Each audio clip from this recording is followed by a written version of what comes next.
Hey guys, welcome back to the channel. This is the Mind Vault, and today's story, it's going to mess with your mind. In 1999, a man sent an email and vanished. No one knew where he went. No one knew why. But yesterday, after 26 years, someone received that email, and everything changed. December 31st, 1999, the final message, the clock in Thomas Whitmore's office blinked 11:58 p.m. Everyone else had left the building hours ago. Y2K paranoia was in the air, and the IT department had been ordered to stay until midnight, just in case the world's computers decided to crash and burn at the turn of the millennium. But Thomas wasn't fixing code anymore. He sat there in his cubicle at Veltec Systems, breathing heavily. Staring at the blinking cursor in his email client Outlook expressed, his fingers hovered over the keyboard. Trembling slightly, he had written and deleted the message 3 times already, but this time he typed it slowly. Subject, if this ever reaches you, ... 2. Unknown future at veltechsys.com. By the time you read this, I'll be gone, not dead. Just missing. Maybe on purpose, maybe not. But know this, I didn't leave without reason. The truth was buried, but someone needs to uncover it. Start with folder 41 in the archive drive. Don't trust anyone, not even the ones you think you know. He hit send. Then he got up and walked out the door. He was never seen again. Present day, June 22/5. Amy Hale blinked at her laptop screen. She was sitting in a coffee shop in downtown Chicago, checking the email inbox of her late father, retired Veltec engineer Martin Keller, whose laptop she recently unlocked after his passing. The inbox had been mostly empty. A few tax reminders, an email chain with old colleagues. Thing remarkable until ... Oh. A new email appeared. Timestamp, December 31st, 1999. Sender, T.Whitmore at veltechsys.com. Subject, if this ever reaches you. Heart thudded. The email app shouldn't be receiving anything this old. It wasn't cached, it wasn't archived, it was fresh, as if it had just arrived. Amy leaned closer, rereading the lines. By the time you read this, I'll be gone. Start with folder 41 in the archive drive. Amy's hands trembled. Veltec had shut down in 2007, but her dad kept a bunch of encrypted files labeled legacy projects. Maybe he knew something. Oh, mate. This wasn't just junk from the past. She clicked reply, but the address bounced. Undeliverable. Account no longer exists. What the hell was this? The folder that shouldn't exist? Tammy rushed home with her father's old laptop and a portable hard drive labeled in faded marker, archive_41 legacy only. Her dad had always been a pack rat, but this drive wasn't listed in any of his inventoried tech items. It was just buried in the back of a dusty cabinet drawer. She connected it to her own laptop. It took several minutes to mount. Inside were dozens of folders, all labeled with code names: Pluto_Ray, Phoenix_Logic, and just like the email said, folder_41. Her fingers hesitated before clicking. The folder opened. Inside, there were only 3 items. A .txt file labeled Initiate, a .jpg photo titled The Meeting.jpg, a .wav audio file named Listen_first.wav. Amy clicked the audio file first. Static blared through her speakers for 2 seconds. Then a man's voice: if you're hearing this, it worked, you've done what no one else could. My name is Thomas Whitmore, and was an engineer at Veltec. You probably heard. I vanished. But I didn't run away. I was taken. They created something in '99 that shouldn't have existed. Not yet. Not ever. It could send data. Across time. Amy froze. Data across time. They used microwave frequencies tied to an atomic clock. Only worked on encrypted email packets. They said it was for future-proofing the archives. Truth. It was a message system for the next disaster. One they knew was coming. One they started. The voice stopped. Silence. Then the sound of a door creaking open. And a whisper: they're watching. Don't trust anyone who says they work for FutureLink. Amy shut the laptop and looked around her dark apartment. Her heart pounded. The meeting JPG, she clicked on the image next. It was grainy. Time-stamped 1999. Showing 6 men in suits gathered around a projector slide that simply read, Operation Time Node, classified. One man had his back to the camera. One wore a badge that said Dodd, and one looked suspiciously like a younger version of her father. Amy zoomed in. The photo had been cropped. There was a large whiteboard in the background, mostly erased, except for one still legible phrase at the top corner. Deliver the message only in case of system reset. Amy stared at it for a while. What reset, and why was this buried? Phone buzzed. An unknown number. Do you still have the drive? She hadn't told anyone. Another message popped in. Delete folder 41. You're not safe. Amy backed away from the screen. Who were they? 1999. A secret meeting at Veltec back in 1999. Just hours before Thomas Whitmore sent that final email. He had met with 5 other engineers in Veltec's basement server lab. The room smelled of old carpet, burnt plastic, and cold metal. Thomas was sweating. He had discovered something weeks earlier, a line of code that didn't belong. Something buried deep in the server that wasn't built by their team. Something injected. We're not building an email protocol, he whispered. We're building a one-way messaging system, across time. The others glanced at one another nervously. One of them, Roger Link, a defense contractor liaison, leaned forward.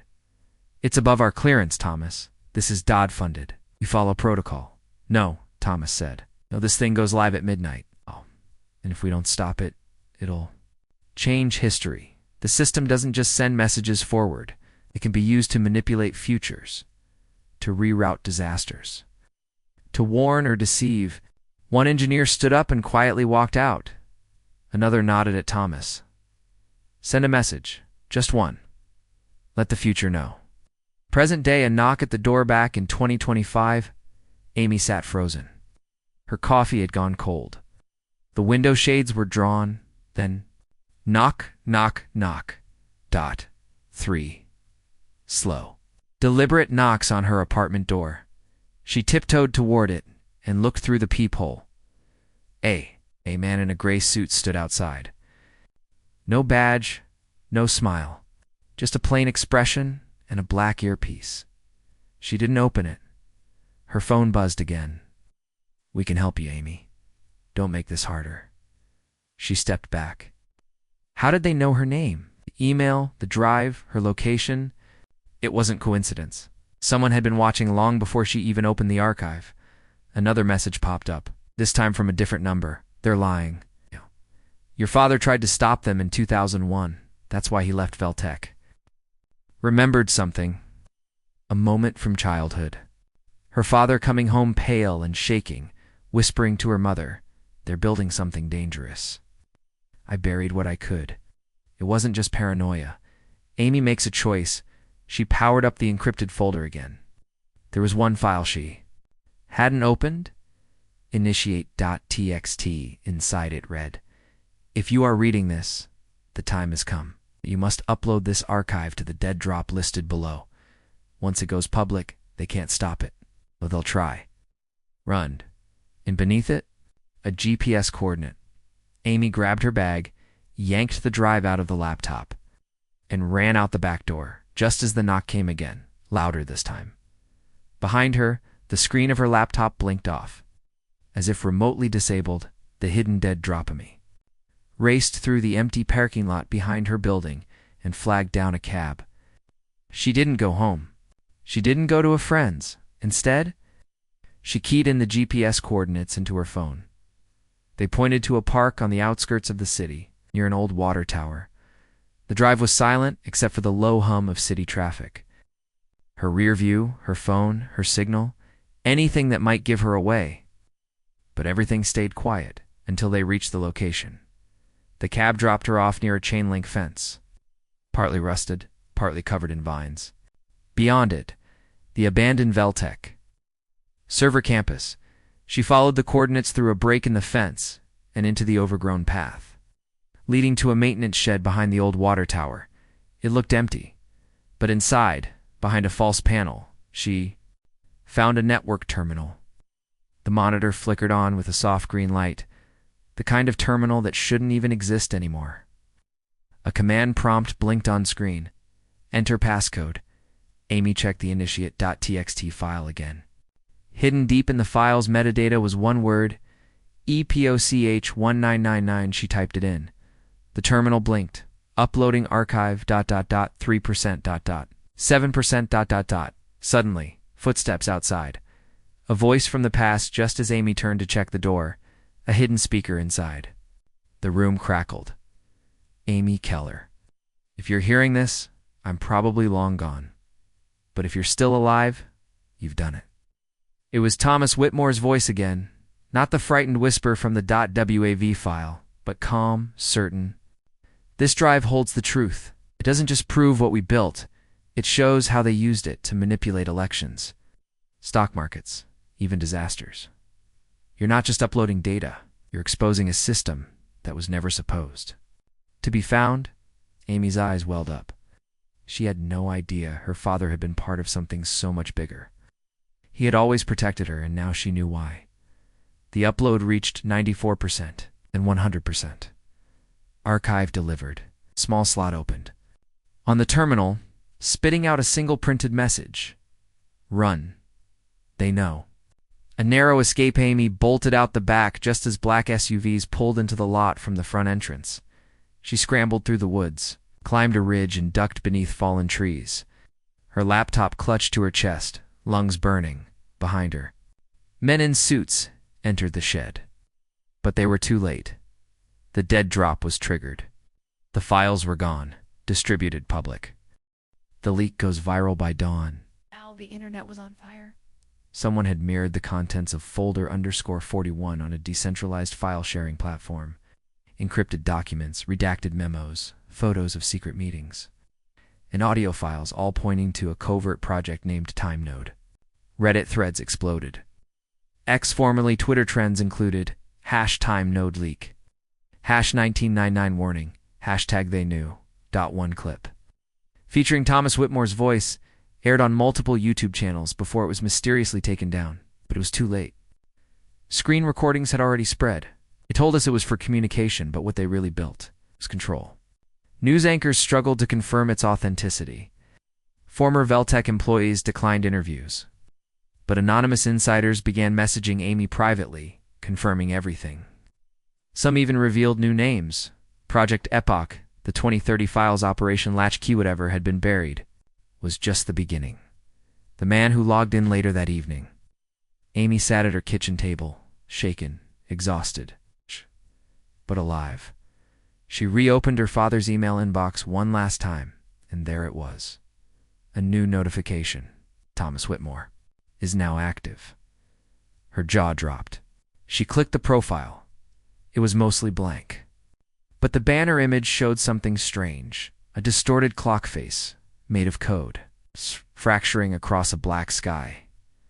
And one post had just gone live. I was never dead. Just misplaced. Time isn't linear. Be ready. The real message is coming. Amy's hands trembled. She knew it wasn't over. Thomas Whitmore had found a way back. Not just digitally, possibly. Literally. June 2025. The upload aftershock. Amy didn't sleep that night. By morning, the file she uploaded had been downloaded over 2 million times, spread across servers in Iceland, Ukraine, and the dark web. News agencies cautiously began referencing an unexplained intelligence leak. Though none dared to say the word TimeNode on air, her inbox was flooded. Some were reporters, others whistleblowers, fewer threats. But the most chilling email came from a strange domain, from admin@futurelink-ret.org. Subject: Return Protocol. Triggered Protocol Zeta active. She almost deleted it, thinking it was spam. Until she opened the attachment. It was a video. Pixelated at first, but gradually focusing into the face of a man. It was him. Thomas Whitmore. Older. Beard. Eyes heavy with time. Amy, if you're watching this, then Phase 2 has already begun. The email you received wasn't just a fluke of technology. It was a delayed activation designed to trigger the return protocol. You uploaded the key. That means my body, my signal. It's already started syncing with current time. Amy's mouth went dry. Was he saying ... He was coming back. The return protocol in the video. Thomas explained everything. In 1999, Veltec had successfully created a prototype that could send non-physical quantum packets through artificially bent time nodes. They had hoped to send messages, but in the final tests, something unexpected happened. A body signature pulsed back. Not just information, a biological pattern. Veltec called it an echo. But Thomas believed it was something more, that time wasn't fixed, but elastic. The right person, given the right exit point and quantum footprint, could one day return to their own timeline or project forward. But he'd made a mistake in trying to stop the project. He'd been caught in a quantum sync loop. Something.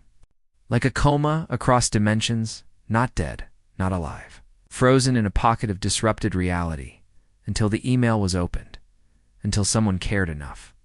To listen, an unexpected alley later that day.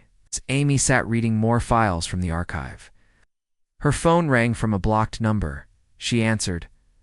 A soft-spoken woman on the line said only, "He's trying to reach you. You must go to 21 Belmont Street, bring nothing digital. If you're followed, don't enter." Then silence. Amy didn't hesitate. She left her phone on airplane mode and brought only the printed copy of the initiate file. And a disposable recorder. Belmont Street was in an older industrial district. It's mostly warehouses and half-demolished buildings. Number 21 looked like it hadn't been entered in decades. Inside was nothing, except a single old computer hooked to a satellite phone. It turned on when she stepped inside. A terminal booted up with just one line. "Welcome, Amy Keller." He's waiting. Then the screen flickered, a real-time feed of a man in a bunker. Thomas, not a recording, a live feed. He looked at her. "Amy," he said, "you're braver than I ever was." The choice Thomas explained he had mere hours. His consciousness was still trapped in a quantum memory bank hidden deep inside a classified facility. But now that Amy had opened the last layer of the dead drop, a signal bridge had been formed. There was only one way to bring him back. She had to destroy the physical node where his body was being held. It wasn't about saving one man. She did it. The entire system, the one designed to control timelines, would collapse. "If they lose me," Thomas said, "they lose the map. And if they lose the map, they can't control the future anymore." Amy asked the question burning in her gut. "But what if bringing you back breaks the world?" Thomas was quiet. Then he said, "It's already broken." The facility coordinates appeared on the screen. A hidden lab in northern Idaho, buried beneath what looked like an abandoned airfield. Amy rented a car and drove 10 hours nonstop. As she arrived near the coordinates, she found a fence covered in vines, a rusted gate, and a warning sign. "Federal property, do not enter." But there were no guards, no cameras, only silence. She followed an overgrown trail into the earth and discovered a rusted service elevator powered by a hand crank. Down she went. Below, the hallway reeked of ozone and burnt silicon. Then she found the temporal sync node, inside a clear chamber. A pod, floating inside it, weightless, was Thomas Whitmore, alive, unaging, suspended like a statue. The final decision on the console, a red switch. Below it, terminate node warning, irreversible. She pressed record on the voice device she brought and whispered, "I don't know what this will do, but the world deserves truth, not time prisons, not lies." And with one breath, she pulled the switch. The ripple effect crossed the globe. Glitches rippled through satellites, mainframes, and even smartwatches. For 5 minutes, all devices synced to the atomic clock reset to January 1st, 2000. Then time corrected itself, and something else happened. People. began seeing emails appear in inboxes that were decades old. Personal messages, lost files, photos never sent, confessions never read, drafts never finished. The world felt different, brighter, heavier, real, and in Amy's inbox. She drove home. A new email appeared from T. Whitmore at veltechsys.com. Subject: We made it. Thank you. The message was never just mine. It was ours. You changed the future by facing the past. Amy smiled, tears in her eyes.